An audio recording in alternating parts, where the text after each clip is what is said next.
Don't leave home without it.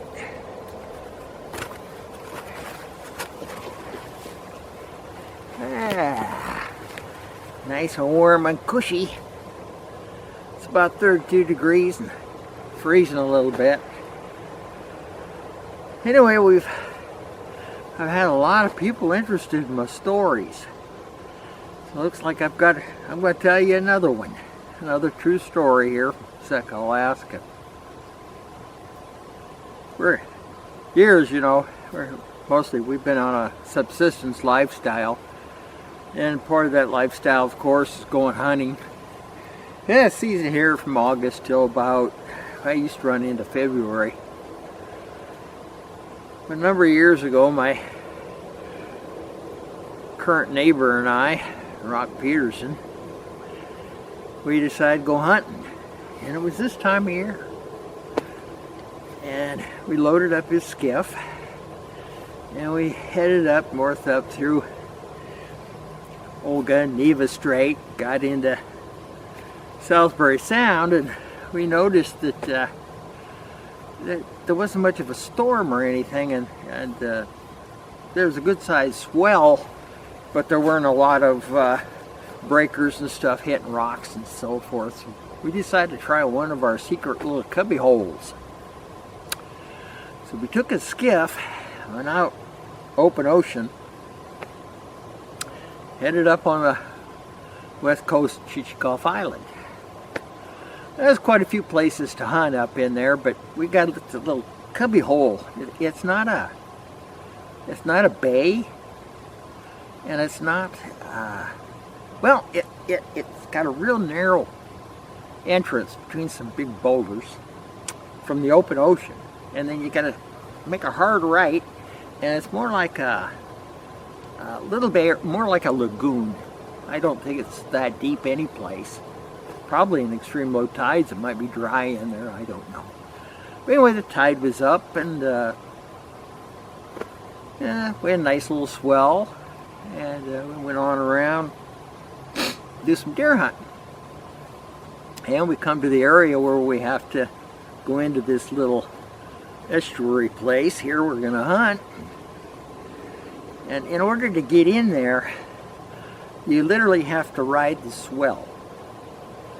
And so what you do is you wait for the swell to come up, go up over the rocks, and between the rocks, you know, you raise your motor up a little bit in the back, your outboard, you can kind of go up and give it a little gas and turn real quick, and the swell, the movement of the water, just slide you right into this little place. Of course, you can only do it with a small skiff. You can't get in there with a big boat or anything. So well comes up, we go around the corner, and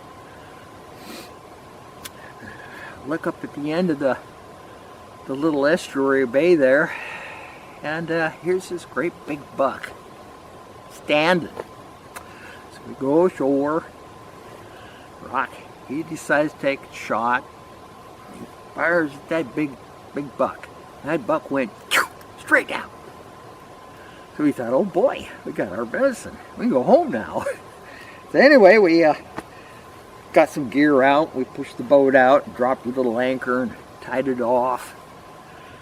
Got our packs and our knives and everything we needed to, you know, dress out the deer. And we were walking over there and started looking around.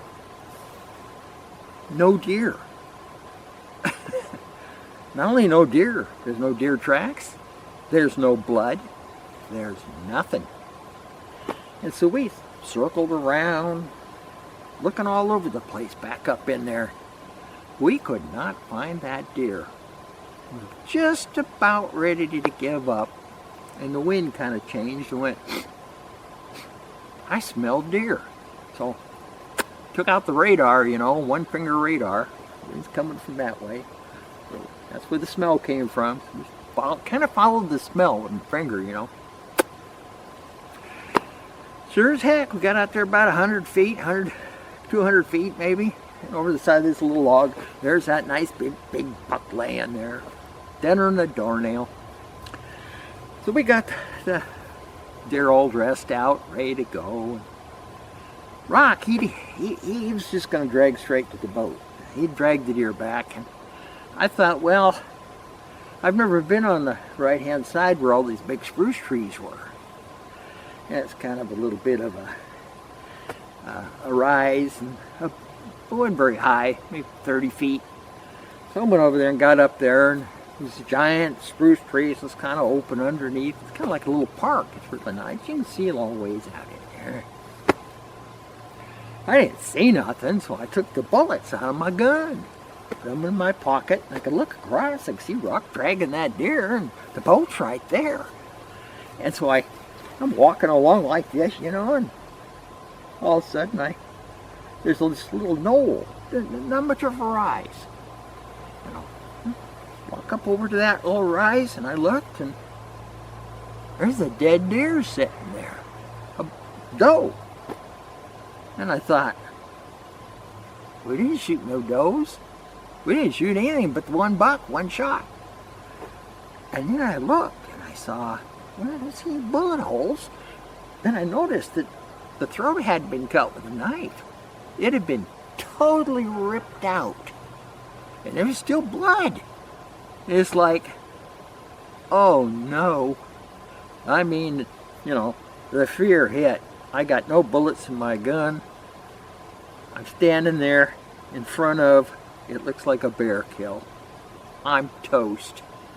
And it's just about a second or two later, I heard something off to my right. And I was afraid to look. But I was able to reach into my pockets and start putting bullets in my gun. And I thought, this is it, man. It's toast. This is how I'm going to end, right here.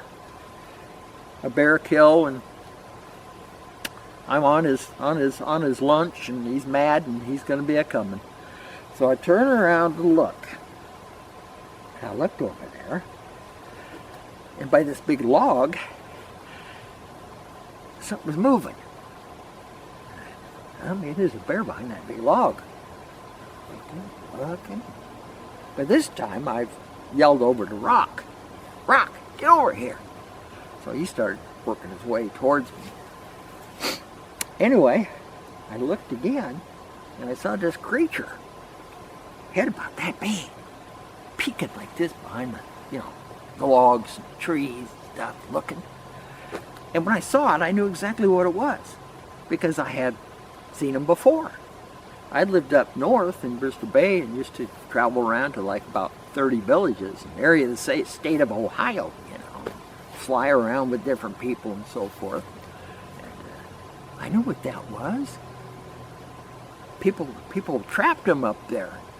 Made neat, cool-looking hats out of them. It was a wolverine. And I thought for a second, can't be. There ain't no wolverine in southeast Alaska. Here we are, you know.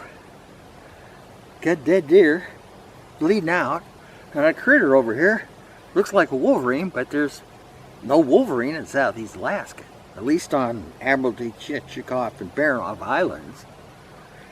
The Rock, he finally comes up, and he sees the deer, and who got that one? Well, I said, it sure wasn't me or you. And then I says, what's that over there watching us? So he looks over and he says, that's a wolverine. I said, there ain't no wolverine here. He says, you're right, there's no wolverine here, but that's a wolverine. So anyway, we decided to slowly back out of there and kind of let the wolverine have his kill. And went back down to the boat, and we got everything loaded up in the boat, started the motor, got the prop at the right depth, you know, so we can get past between the rocks, come around the corner, here comes the swell. Then we catch the swell and come out with the skiff into the main part of the ocean and headed on home through Salisbury and Olga and Neva Straits. Got on home, and we, I think it was a few days later, the Rock went over to Fish and Game and told them about our story. And they said, there ain't no wolverine in southeast Alaska, at least not in this area. You know, there might be some down around Wrangell or something. And so they said, you know, great story, blah, blah, blah, blah. And Rock said, you know, maybe we should have shot the thing and brought it back. And he said, oh, you can't do that. If you shot it and it wasn't a registered, you know, game animal like a deer or bear in season or whatever, you know, it's not on the list. Even if it's not supposed to be there, you'll get fined for shooting it. Good thing we didn't shoot the thing. Anyway, about a week or so went by. And maybe it was 2 weeks, I can't remember. Rocky comes over and says, hey, Fish and Game called me up. Guess what? What? He says, other people have seen a wolverine on Chichikov Island. Somebody saw some on the shore, and I guess somebody flying over in an airplane spotted one on the beach.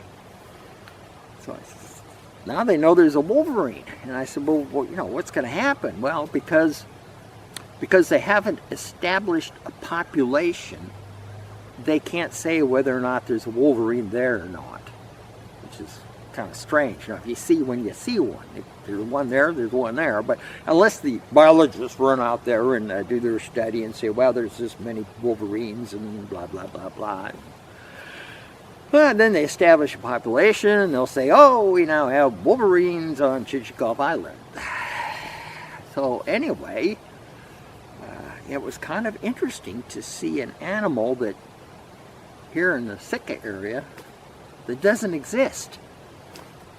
We have other animals that don't belong here. I don't think anyone's ever seen a black bear. And of course we don't have wolves on Baranof, Chichikov, or Admiralty Island either. Occasionally I've heard stories of moose swimming across Icy Strait to North Chichikov Island, but I also heard those moose didn't last long. I think the bears ate them. So anyway, that's our story, my story here, and I hope you enjoyed this story. And I've got other stories on my YouTube channel, and I'll set up a playlist so all the stories that I tell will be on that playlist.